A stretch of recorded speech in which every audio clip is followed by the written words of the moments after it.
बरेली की तहसील सदर विकासखंड क्यारा की ग्राम पंचायत चन्हेटी से प्रधान पद के प्रबल दावेदार समाजसेवी अनिल श्रीवास्तव से आज उनके निवास स्थान पर हमारे संवाददाता नादिर अली ने खास बातचीत की।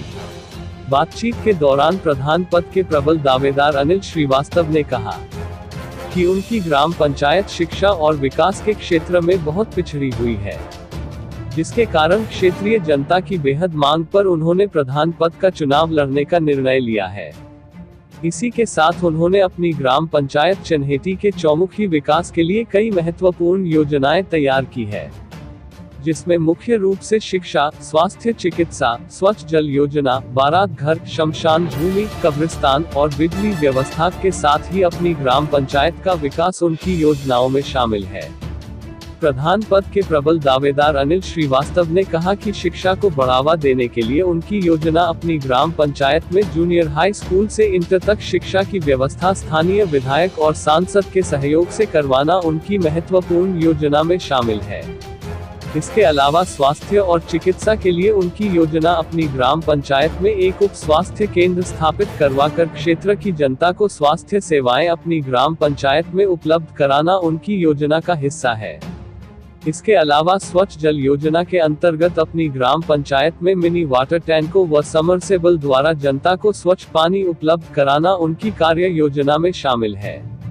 इसके अलावा उनकी योजना स्थानीय विधायक और सांसद के सहयोग से अपनी ग्राम पंचायत में एक बड़े बारात घर का निर्माण कराकर ग्राम पंचायत की ओर से क्षेत्रीय जनता को बारात घर की निःशुल्क सेवाएं उपलब्ध कराना उनकी महत्वपूर्ण योजना का हिस्सा है। इसके अलावा शमशान भूमि का सौंदर्यकरण, उसकी 4 दीवारी और 10वां स्थल का निर्माण उनकी योजना में शामिल है। इसके अलावा कब्रिस्तान की बाउंड्री, बिजली पानी की व्यवस्था भी उनकी योजना में शामिल है। इसके अलावा बिजली व्यवस्था को सुचारू रखने के लिए उनकी योजना जर्जर तारों की जगह केबल फड़वाना, छोटे ट्रांसफार्मरों की जगह बड़े ट्रांसफार्मर लगवाने के साथ ही ट्राली ट्रांसफार्मर की व्यवस्था करना उनकी महत्वपूर्ण योजना में शामिल है। इसके अलावा क्षेत्र के चौमुखी विकास के लिए उनकी योजना खरंजों की जगह सीसी रोड, नई आबादी में खरंजों और नालियों के निर्माण के साथ ही खंभे लगवाकर स्ट्रीट लाइट की व्यवस्था करवाना उनकी प्रमुख योजना में शामिल है।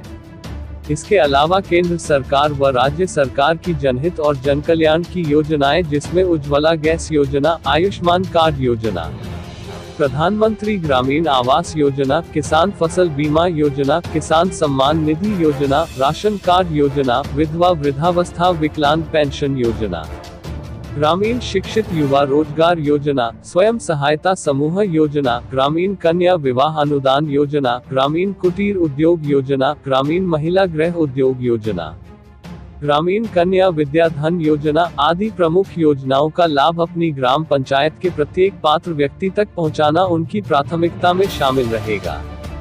इसकी जानकारी देते हुए प्रधान पद के प्रबल दावेदार अनिल श्रीवास्तव ने बताया। बरेली से नादिर अली की रिपोर्ट। आपका नाम? मेरा नाम अनिल श्रीवास्तव है। कौन सी ग्राम पंचायत पड़ती है? चन्हेटी। विकासखंड? क्यारा। तहसील? सदर। जिला? बरेली। श्रीवास्तव जी, ये बताइए, जैसे कि हमारी खोजी कैमरा और बेताब समाचार एक्सप्रेस की टीम ने सर्वे किया है आपकी ग्राम पंचायत चन्हेटी का, इसमें आपका नाम प्रधान पद के लिए प्रबल दावेदारों में उभर कर आ रहा है। हम जानना चाहते हैं कि आप चुनाव में जाएंगे? हाँ जी, जाएंगे। और जो हमने 5 मुद्दे अपने तय किए हैं, उन्हीं मुद्दों पे हम चुनाव में तैयारी में जाएंगे। श्रीवास्तव जी, आप चुनाव में जिन मुद्दों को लेकर जाएंगे वो कौन कौन से मुद्दे हैं, हम जानना चाहते हैं। हमारा सबसे पहले मुद्दा रहेगा शिक्षा, क्योंकि शिक्षा की बहुत कमी है हमारे गांव में। फिर स्वास्थ्य रहेगा हमारा, फिर पीने का साफ पानी, फिर बारात घर, फिर शमशान भूमि, कब्रिस्तान और बिजली की व्यवस्था, वो हमें ठीक करानी है। श्रीवास्तव जी, जो आपने 5 मुद्दे चुनाव में जाने के लिए चुने हैं जनता के बीच, उसमें पहला मुद्दा आपका बहुत महत्वपूर्ण मुद्दा है, वो है शिक्षा का। तो हम जानना चाहते हैं कि आपकी ग्राम पंचायत में शिक्षा की क्या व्यवस्था है और उसके लिए आपकी योजना क्या है? हमारे यहाँ शिक्षा की व्यवस्था बस 5वीं तक की है और इसमें काफ़ी गरीब बच्चे जो हैं वो शिक्षा से वंचित रह जाते हैं। और हम अपने सांसद या विधायक जी की वजह से, उनकी कृपा से, अगर जनता ने हमें प्रधान चुना तो हम इसको हाई स्कूल और इंटर तक लेके जाएंगे।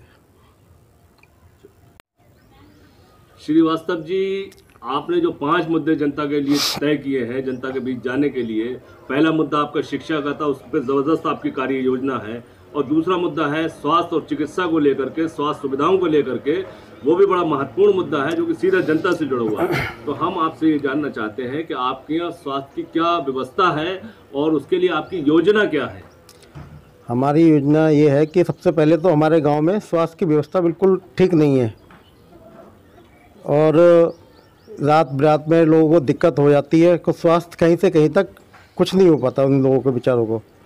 तो अगर जनता ने हमें प्रधान चुना तो हम यहाँ पे एक उप स्वास्थ्य केंद्र बनवाएंगे माननीय सांसद और विधायक जी की सहयोग से, और निजी अपने खर्चे से हम एक एम्बुलेंस का यहाँ पे निर्माण करेंगे 24 घंटे के लिए।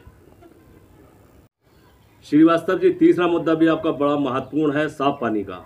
और साफ पानी को जो आपने चुना है, ये बहुत सूझबूझ से आपने इस मुद्दे को चुना है, क्योंकि जैसे कि हमारे यहाँ पानी का सर्वे हुआ है बरेली जनपद का, यहाँ जल स्तर नीचे जाने की वजह से पानी दूषित आने लगा है, लोगों में संक्रामक रोग बढ़ने लगे हैं, और इन पानी पीने से लोगों में बीमारियां फैलने का भय बना हुआ है। इसके लिए आपकी क्या योजना है? हमारी योजना ये है कि जगह जगह हम इसमें मिनी वाटर टैंक लगा के गांव में, अगर जनता ने हमें प्रधान चुना तो पीने का साफ पानी सबको प्रदान करेंगे। श्रीवास्तव जी, चौथा मुद्दा भी आपका बड़ा महत्वपूर्ण है, सीधा जनता से जुड़ा हुआ है, और हर जनता की ग्राम पंचायत की जनता की ज़रूरत है बारात घर। और तो हम ये जानना चाहते हैं कि आपके यहाँ बारात घर की क्या व्यवस्था है और उसके लिए आपकी योजना क्या है? हमारे गांव में तो कोई बारात घर है नहीं, कुछ भी नहीं है, और हमने ये सोचा है कि अगर जनता ने हमें प्रधान चुना तो हम सांसद और विधायक जी की कृपा से यहाँ पे बारात घर, बहुत बड़ा बारात घर बनाएंगे, और बारात घर बनाने से इसमें सभी को लाभ होगा और निःशुल्क इसमें बारात का रुकने का प्रयास करवाएंगे। श्रीवास्तव जी, ये बताइए आपके शमशान भूमि की क्या स्थिति है? शमशान भूमि की स्थिति हमारे यहाँ इतनी अच्छी नहीं है, और वहाँ बैठने बैठने की व्यवस्था भी अच्छी नहीं है, और पानी वगैरह की व्यवस्था नहीं हो पाई है। लेकिन अगर जनता ने हमें चुना तो हम इसको बहुत अच्छा सौंदर्यीकरण कराएंगे शमशान भूमि का, और एक 10वां स्थान भी बनवाएंगे ताकि गांव वालों को अच्छी से अच्छी सुविधा मिल सके, और बिजली पानी खासकर उसमें मुद्दा हमारा रहेगा। श्रीवास्तव जी, ये बताइए शमशान भूमि के लिए आपकी बहुत अच्छी योजना है, तो हम ये जानना चाहते हैं आपकी ग्राम पंचायत में जो कब्रिस्तान है उसकी स्थिति क्या है? कब्रिस्तान की स्थिति जो है ज़्यादा अच्छी नहीं है, वहाँ पे बाउंड्री वगैरह टूटी हुई है, लाइट की व्यवस्था नहीं है सही से, लोग आते हैं रात में तो टॉर्च जलाई है, मोबाइल जला लिया किसी ने, हमने देखा है खुद अपनी आंखों से वहाँ पे कि वहाँ पे व्यवस्था अच्छी नहीं है, और सबसे ज़्यादा लाइट पानी की व्यवस्था वहाँ नहीं हो पाई है। तो हम अपने इसको रख के कि इसकी व्यवस्था हम कराएंगे ज़रूर, अगर ग्राम वासियों ने हमें प्रधान चुना तो। श्रीवास्तव जी, ये बताइए जी, बिजली व्यवस्था के लिए आपकी क्या योजना है? बिजली व्यवस्था की ये योजना है, जो गांव में हमने देखा है अपने कि जगह जगह थोड़े जर्जर तार पड़े हुए हैं, तो हम इन तारों को पहले सही कराएंगे, उसके बाद हम ट्रांसफार्मर की जो है ना ट्रॉली व्यवस्था कराएंगे, ताकि लाइट, जैसे ये ट्रांसफार्मर फूक भी जा रहा है तो 2-4 दिन लाइट भी नहीं आती गांव में, तो हम ट्रॉली व्यवस्था कराएंगे ताकि वो ट्रांसफार्मर चले जाए और ट्रॉली वाला ट्रांसफार्मर लग जाए। ये सबसे पहले हमारा मुद्दा रहेगा। श्रीवास्तव जी, ये बताइए कि आपकी ग्राम पंचायत में अधिकतर खरंजे देखे गए हैं, इसका क्या कारण है? इसके लिए तो मैं कह सकता हूँ कि हमारे जो पूर्व प्रधान है ना, वही जिम्मेदार हैं इसके, समझे। उन्होंने कुछ भी गांव में नहीं कर पाए कि कर पाए वो उन्होंने, और अब हमने सोचा है कि अब जहाँ खरंजे पड़े हुए हैं वहाँ सीसी कराएंगे, और जहाँ खरंजा नहीं है वहाँ पे खरंजा पड़ाएंगे, नाली की व्यवस्था कराएंगे, और बिजली पानी की खास तौर पे हम इसकी व्यवस्था करेंगे। ये मेरा वादा है आप सभी जनता से, अगर आप हमें प्रधान चुनते हैं तो। श्रीवास्तव जी, ये बताइए, जी। आपकी ग्राम पंचायत में देखा गया है सरकार की जन कल्याण और जनहित की जो योजनाएं हैं उनका लाभ सीधा जनता को नहीं मिल पाता है और अधिकतर योजनाएं जो हैं से जनता वंचित रह जाती है। इसका क्या कारण है? इसका कारण तो हमारे पूर्व प्रधान ही है, जो जनता तक इन योजनाओं का लाभ नहीं पहुंचा पाते हैं। और कम से कम 1 दर्जन योजनाएं ऐसी हैं जो जनता तक नहीं पहुंच पाती हैं। इसके जिम्मेदार हमारे पूर्व प्रधान ही हैं। हम जनता से वादा करते हैं, अगर हमें प्रधान बनाया गया तो इन योजनाओं को सबसे पहले हम अपनी गरीब जनता के और अमीर जन जो भी हैं सबके लिए इसका लाभ पहुंचाएंगे। कोरोना महामारी पे क्षेत्र की जनता को आप क्या संदेश देना चाहते हैं? कोरोना महामारी पे जनता को ये संदेश देना चाहेंगे, जैसे अभी लॉकडाउन लगा था तो करीब मैंने 5000 मास्क मंगाए थे और घर घर जाके मैंने मास्क बांटे थे, सैनिटाइजर भी बांटा था। और ये संदेश देना चाहेंगे क्योंकि कोरोना भी ख़त्म नहीं हुआ है, कोरोना भी है। जिसका कोई काम हो वही घर से अपने निकले, अभी घर से ना निकले क्योंकि कोरोना भी है। और मास्क लगा के हमेशा रहे ताकि बीमारी ना फैल सके। जय हिंद, जय भारत।